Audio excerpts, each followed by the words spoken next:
आप सुधरने को तैयार हो जाएं, आप में तुरंत उम्मीद जग जाएगी कि दुनिया भी सुधरेगी। कोई आपको मिले और कहे इस दुनिया में कुछ नहीं हो सकता, तो साफ समझ लेना कि वो ये कह रहा है कि मेरा कुछ नहीं हो सकता। कोई मिले और कहे कि मेरी बीवी सुधरने से रही, तो साफ समझ लेना कि वो कह रहा है मैं सुधरने से रहा। जो सुधरने लगेगा उसको तत्काल दिख जाएगा कि सब सुधर सकते हैं, सबको सुधरना चाहिए, सब सुधरने को आतुर हैं। निर्मलता का, निर्दोषता का स्वाद ऐसा होता है कि फिर वो स्वाद तुम सब में बांटना चाहते हो। तुमसे ये बर्दाश्त ही नहीं होगा कि तुम तो निर्मल हो गए और बाकी सब मलिन रहे। तो तत्काल तुम में उम्मीद जग जाएगी। उम्मीद से आगे श्रद्धा।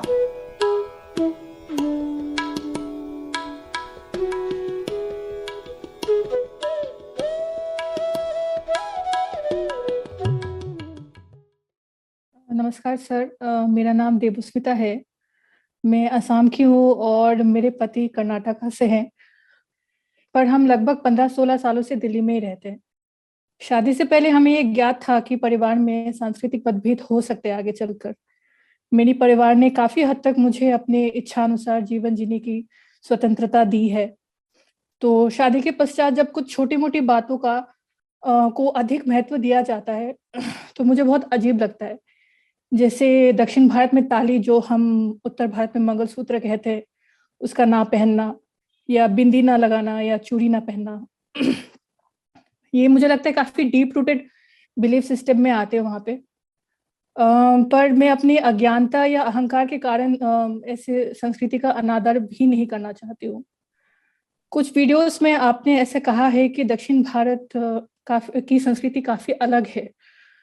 तो मुझे थोड़ा बहुत थोड़े किताबी तथ्य तो जानती हूँ, पर मैं आपसे इस विषय में और समझना चाहती हूँ कि ऐसा क्यों है और आज के भारत के लिए इसका क्या महत्व है। Thank you sir. देखिए, दक्षिण भारत भी कोई एक जगह नहीं है। दक्षिण भारत भी बड़ा विस्तृत है और उसके अलग अलग हिस्से हैं। अब जो आपने कहा उसको अगर मैं समझाऊंगा तो आपको थोड़ा रोचक सा लगेगा। वेदांत मैं कहता हूँ कि वास्तव में सनातन धर्म का आधार है, लेकिन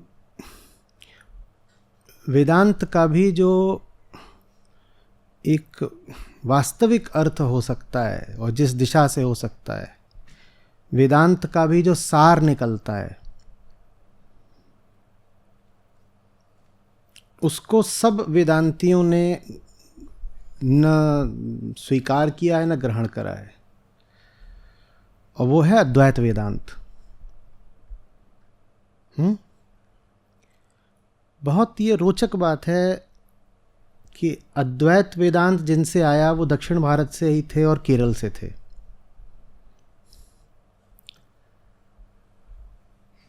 और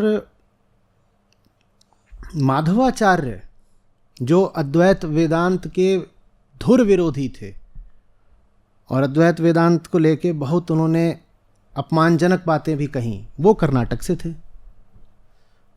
और रामानुजाचार्य तमिलनाडु से थे। तो इसीलिए आप केरल में और कर्नाटक में इतना अंतर देखती हैं। जो रूढ़िवादिता आपने कही वो कर्नाटक में आपको ज़्यादा मिलेगी, क्योंकि वहाँ अद्वैत वेदांत का बहुत विरोध हुआ है। वो रूढ़िवादिता आज तक भी चली आ रही है। इसीलिए आप राजनीतिक तल पर भी पाएंगे कि केरल में और कर्नाटक में इतना अंतर है। आप देख रहे हैं कि कैसे द्वैत और अद्वैत का जो भेद था वो आज की राजनीति तक में परिलक्षित हो रहा है। केरल में आप देखते हैं ना कौन सत्ता में रहता है, और कर्नाटक में देख लीजिए कौन है।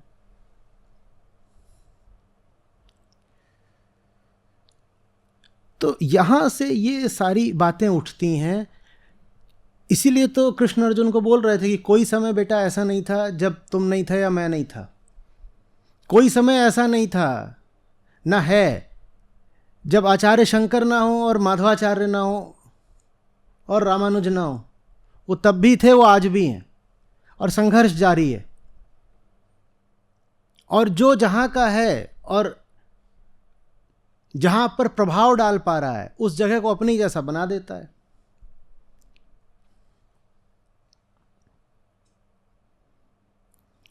ये भी बहुत मज़े की बात है कि माधवाचार्य और रामानुजाचार्य दोनों के जो गुरु थे वो उनको अद्वैत वेदांत ही सिखाना चाहते थे, क्योंकि अद्वैत वेदांत आचार्य शंकर सबसे पहले के हैं, सबसे पुराने इन दोनों से।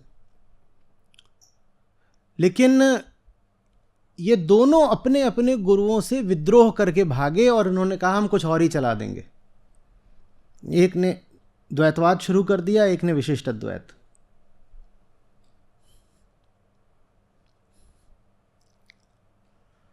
तो इन सब चीज़ों की जो जड़ें होती हैं वो ऐतिहासिक होती हैं। आप जहाँ से आ रही हैं वो जगह शाक्त क्षेत्र में आती है, बंगाल और कामरूप असम से है ना। तो आप आ रही हैं शक्ति के प्रभाव क्षेत्र से, जहाँ स्त्री से ऊपर किसी को माना नहीं जाता, और जहाँ द्वैतवाद है वहाँ साथ में पुरुष सत्ता का बाहुल्य है, वहाँ स्त्री को दूसरे तरीके से देखा जाएगा। तो ये जो आपको समस्या आ रही होगी अपने ससुराल के साथ, वो समस्या बहुत ऐतिहासिक है, वो 1000 साल पुरानी समस्या है।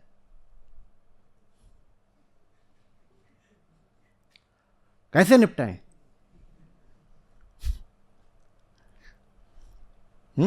निपटाने का यही तरीका है कि देख लिया जाए कि जब तक आप इतिहास की धारा के भीतर हैं, माने प्रकृति की धारा, माने अज्ञान की धारा, तब तक ये समस्या बनी रहेंगी।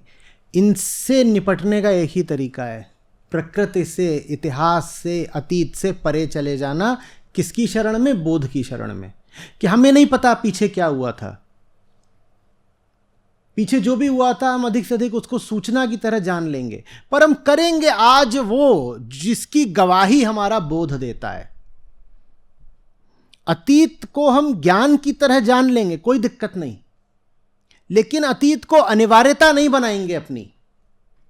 ये नहीं कह देंगे कि जो अतीत में चला है उसको हमें आज भी जीना है। अतीत का ज्ञान ठीक है, इतिहास पढ़ना चाहिए, लेकिन इतिहास को अपने जीवन का निर्धारक नहीं बनाने देंगे।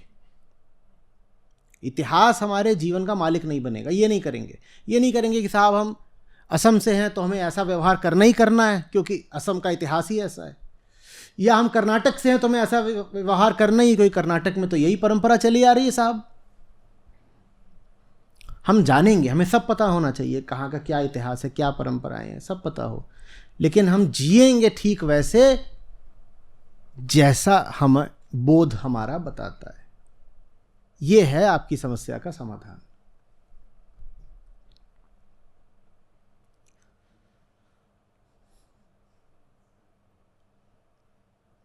अच्छा नहीं लगा समाधान?